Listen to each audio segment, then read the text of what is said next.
여러분 반갑습니다. 성경 통독, 이해가 되는 성경 통독 오늘 8번째 날입니다. 어떻게들 성경 통독이 좀 잘 되어 가고 있습니까? 어떠신지 궁금한데요.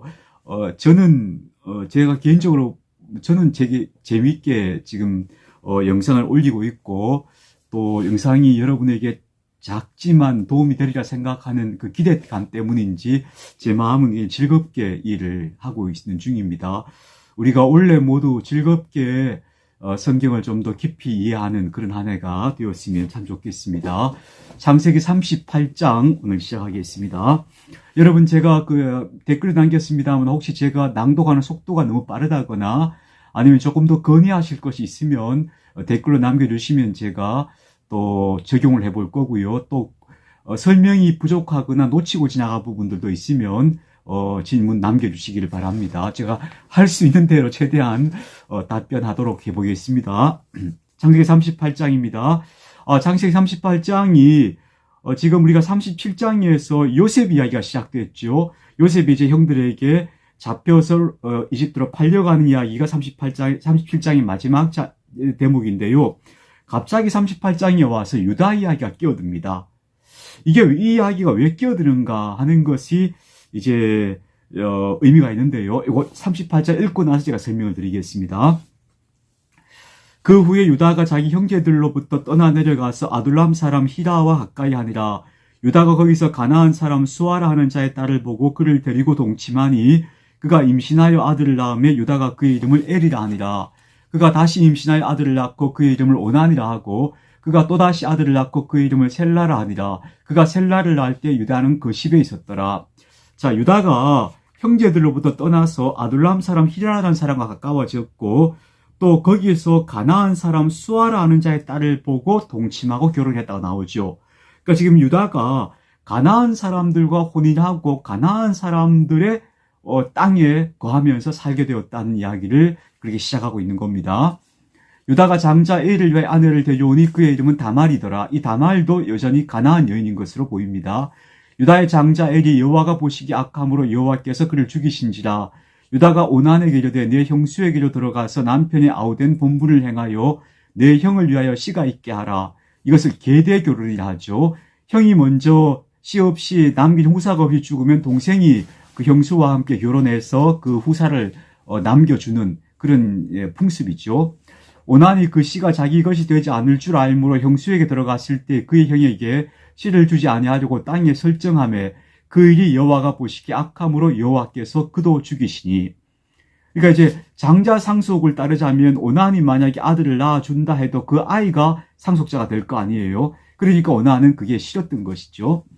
유다가 그의 며느리 다말에게 이르되 수절하고 내 아버지 집에 있어 내 아들 셀라가 장성하기를 기다리라 하니 셀라도 그 형들같이 죽을까 염려함이라. 다말이 가서 그의 아버지 집에 있으니라. 얼마 후에 유다의 아내 수아의 딸이 죽은지라. 유다가 위로를 받은 후에 그의 친구 아둘람 사람 히라와 함께 딥나로 올라가서 자기의 양털 깎는 자에게 이르렀더니 어떤 사람이 다말에게 말하되 내 시아버지가 자기의 양털을 깎으려고 딥나에 올라왔다 한지라. 그가 그 과부의 의복을 벗고 너울로 얼굴을 가리고 몸을 휩싸고 딥나 길 곁 에나임 문 옆 문에 앉았으니 이는 셀라가 장성함을 보았어도 자기를 그의 아내로 주지 않음으로 말미암음이라. 그가 얼굴을 가리었으므로 유다가 그를 보고 창녀로 여겨 길 곁으로 그에게 나아가 이르되 청하건대 나로 내게 들어가게 하라 하니 그의 며느리인 줄을 알지 못하였습니다. 그야말로 막장 드라마 같은 이야기가 펼쳐지는 거죠. 그가 이르되 당신이 무엇을 주고 내게 들여오려느냐. 유다가 이르되 내가 내 떼에서 염소 새끼를 주리라. 그가 이르되 당신이 그것을 줄 때까지 담보물을 주겠느냐.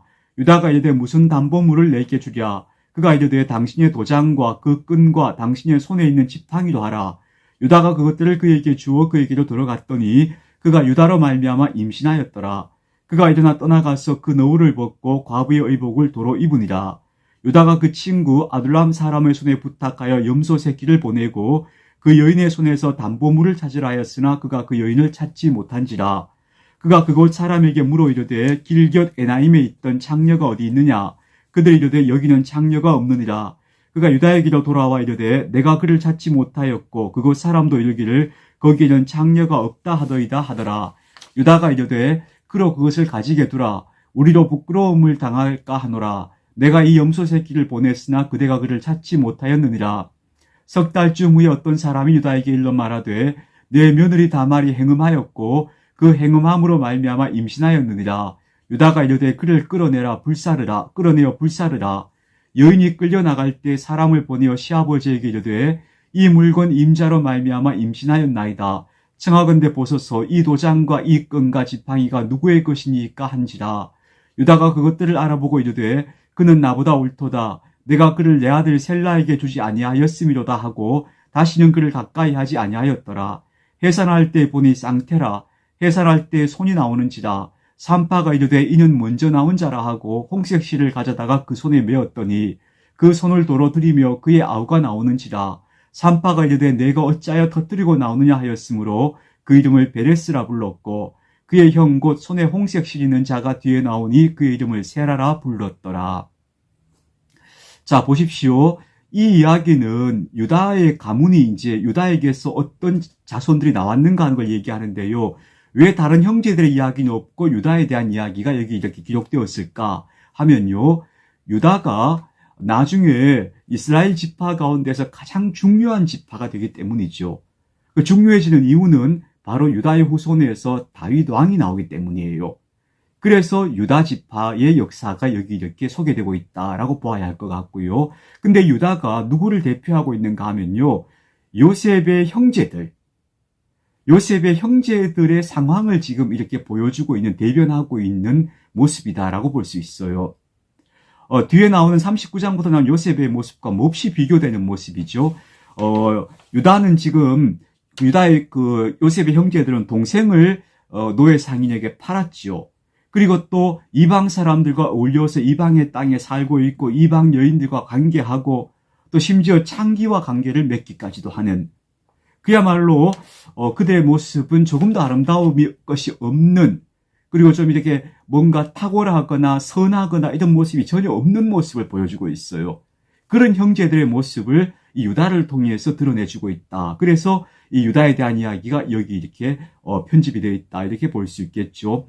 반면에 이제부터 요셉이 어떤 사람인가 하는 요셉 이야기가 펼쳐지게 되는데 그것이 창세기 39장부터입니다. 보겠습니다. 요셉이 이끌려 애굽에 내려가며 바로의 신하 지휘대장 애굽 사람 보디발이 그를 그리로 데려간 이스마엘 사람의 손에서 요셉을 사니라. 여호와께서 요셉과 함께 하심으로 그가 형통한 자가 되어 그의 주인 애굽 사람의 집에 있으니 그의 주인이 여호와께서 그와 함께 하심을 보며 또 여호와께서 그의 범사에 형통하게 하심을 보았더라. 자, 이 말씀을 보면요. 요셉이 하나님과 동행하고 있음을, 그래서 그의 삶이 형통함을 주인이 보았다라고 얘기하고 있죠. 이 말이 어떤 의미일까요? 요셉이 하는 일들마다 뭐가 잘 되고 운이 좋다, 행운하다 이런 의미일까요? 아닌 것 같아요. 그 뒤를 읽어보면 또 우리가 정확히 알 수 있는데요. 요셉이 그의 주인에게 은혜를 입어 섬김에 그가 요셉을 가정총무로 삼고 자기의 소유를 다 그의 손에 위탁하니 그가 요셉에게 자기의 집과 그의 모든 소유물을 주관하게 한 때부터 여호와께서 요셉을 위하여 그 애굽 사람의 집에 복을 내리심으로 여호와의 복이 그의 집과 밭에 있는 모두의 소유에 미친지라. 요셉은 단지 행운을 가져다 준 남자가 아니었어요. 요셉은 신뢰할 수 있는 사람이었던 거예요.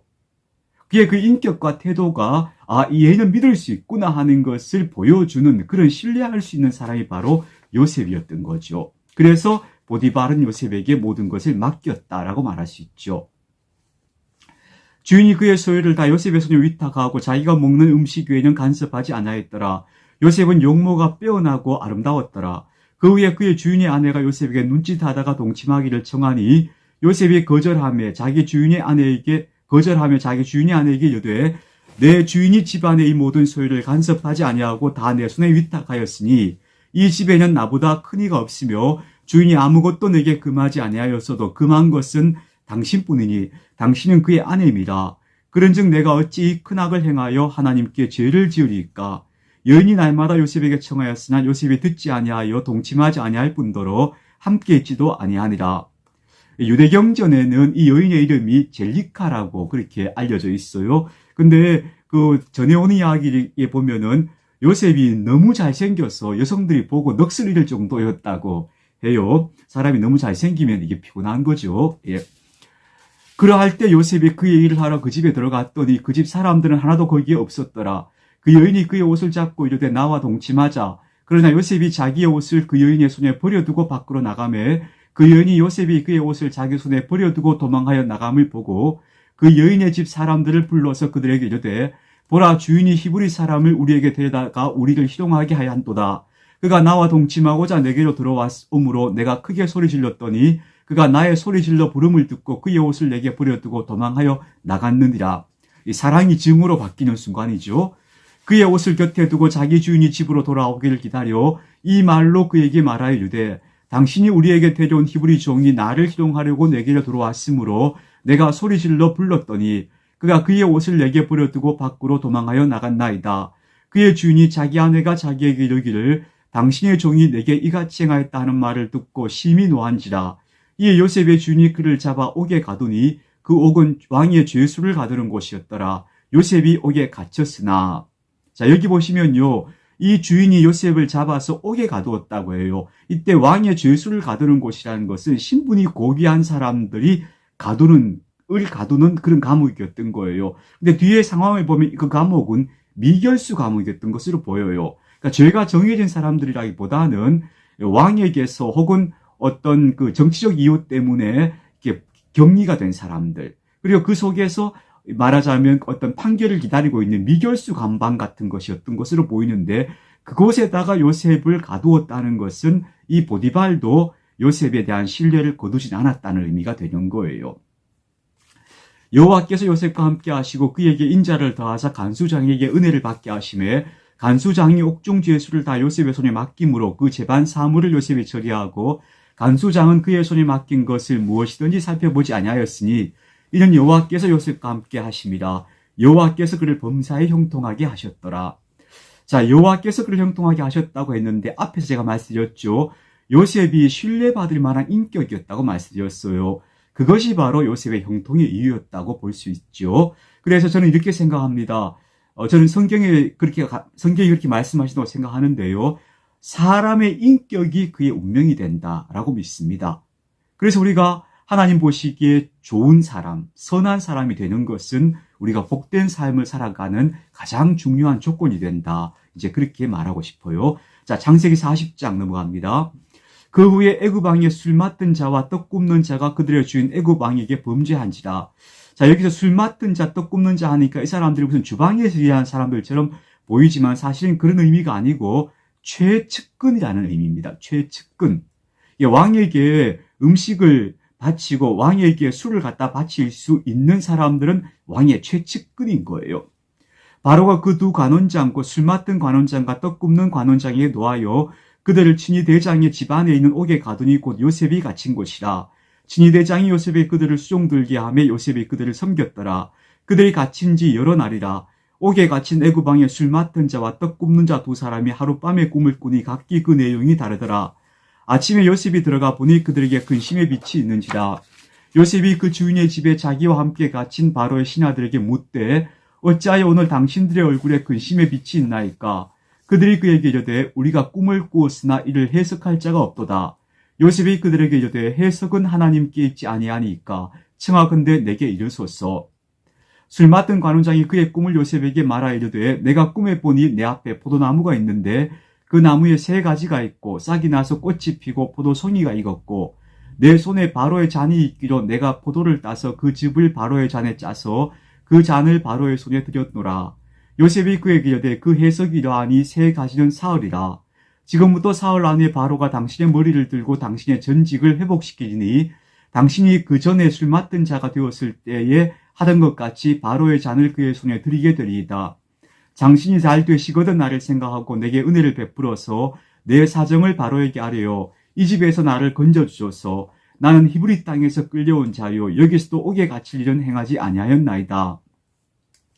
떡 굽는 관원장이 그 해석이 좋은 것을 보고 요셉에게 이르되 나도 꿈에 보니 흰떡 3광주리가 내 머리에 있고 맨 윗 광주리에 바로를 위하여 만든 각종 구운 음식이 있는데 새들이 내 머리의 광주리에서 그것을 먹더라. 요셉이 대답하여 이르되 그 해석은 이러하니 새 광주리는 사흘이라. 지금부터 사흘 안에 바로가 당신의 머리를 들고 당신을 나무에 달리니 새들이 당신의 고기를 뜯어먹으리라 하더니 제3일은 바로의 생일이라. 바로가 그의 모든 신하를 위하여 잔치를 베풀 때에 술 맡은 관원장과 떡 굽는 관원장에게 그의 신하들 중에 머리를 들게 하니라.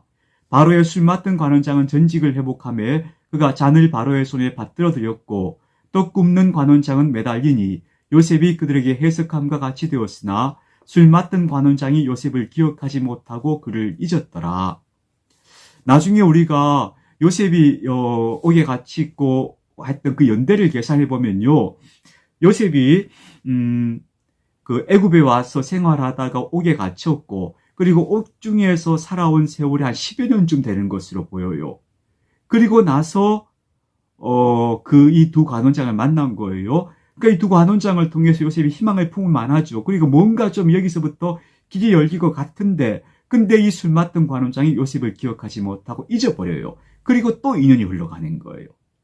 그러니까 이걸 보면 여러분, 우리가 어떤 고난의 시간이 지나가는데 고난의 시간의 끝이 다가온 것처럼 느껴져도 여전히 고난의 시간이 계속되는 것처럼 이렇게 경험되는 수가 있죠. 그러나 끝이 다가오고 있는 거예요. 그런 것들을 요셉의 이야기를 통해서 볼 수 있죠. 41장입니다. 만 2년 후에 바로가 꿈을 꾼즉 자기가 나일 강가에 서 있는데 보니 아름답고 살찐 7 암소가 강가에서 올라와 갈밭에서 뜯어먹고 그 뒤에 또 흉하고 파리한 다른 7 암소가 나일 강가에서 올라와 그 소와 함께 나일강 가에 서 있더니 그 흉하고 파리한 수가 그 아름답고 살찐 7소를 먹은지라.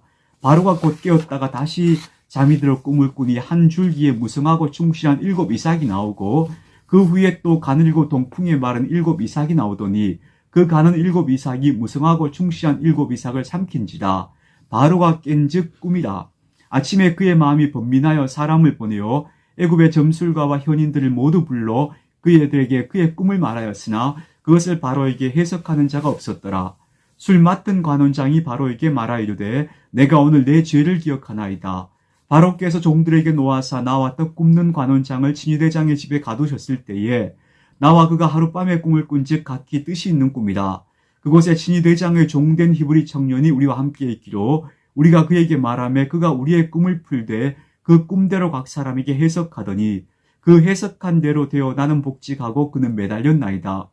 이에 바로가 사람을 보내어 요셉을 부르매 그들이 급히 그를 옥에서 내놓은지라.